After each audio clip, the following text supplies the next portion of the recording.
আজ দুপুরে ছিল ঝোড়া গরুর মাংস, করলা ভাজি, কাতল মাছ আর পাতলা ডাল সাথে। ঝোড়া গরুর মাংস আমার কিন্তু খুবই পছন্দের একটা তরকারি। অনেক দিন পর্যন্ত মাংস জাল দিয়ে দিয়ে চর্বিতে যখন জমাট বেঁধে যায়, সেই মাংসটাকে তুলে থেতো করে এরপর রান্না করা হয়। গরম ভাতের সাথে খেতে এটা জাস্ট ওয়াও।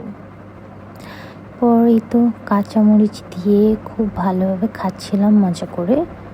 অবশ্য আমার অনেক ক্ষুধাও পেয়েছিল, কারণ গত রাতে আমার ঘুম হয়নি। আমি অনেক রাত পর্যন্ত জেগেছিলাম, যার কারণে খুব বেলা করে উঠেছি। সচরাচর আমি এত লেট করে উঠি না, বাট 2-3 দিন ধরে আমার ঘুম হচ্ছে না। লেট করে যেহেতু উঠেছি, খেতে খেতে অলমোস্ট আমার 4টা বেজে গিয়েছিল। আর তখন আমার অনেক ক্ষুধা লেগেছিল, তাই অনেকগুলো ভাত নিয়ে বসেছিলাম, সাথে গরুর মাংস, পাতলা ডাল, মাছ দিয়ে মেখে খুব মজা করে খাচ্ছিলাম। আর আমি যেহেতু ঝাল খেতে খুবই পছন্দ করি, তাই 2-3টা কাঁচামরিচের সাথে নিয়েছিলাম। সবগুলো খেয়ে একদম সাভার করে দিয়েছি। আর শেষে একটু ভাত নিয়ে পাতলা ডাল দিয়ে আর সাথে আবারও একটা কাঁচামরিচ নিয়ে একদম চেটে পুটে খেলাম। খাওয়ার শেষে কিছুক্ষণ বিশ্রাম নিচ্ছিলাম, এরপর একটু বিকেলে হাঁটতে বের হব, তাই একটু রেডি হয়ে নিচ্ছিলাম চটজলদি।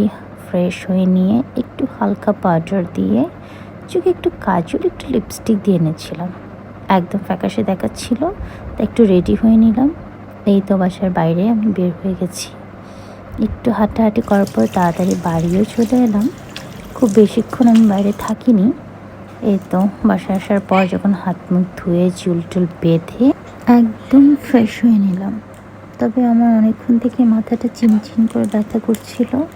মাথাটা হয় না, ভেতরে একটা ভোঁতা এক ধরনের যন্ত্রণা।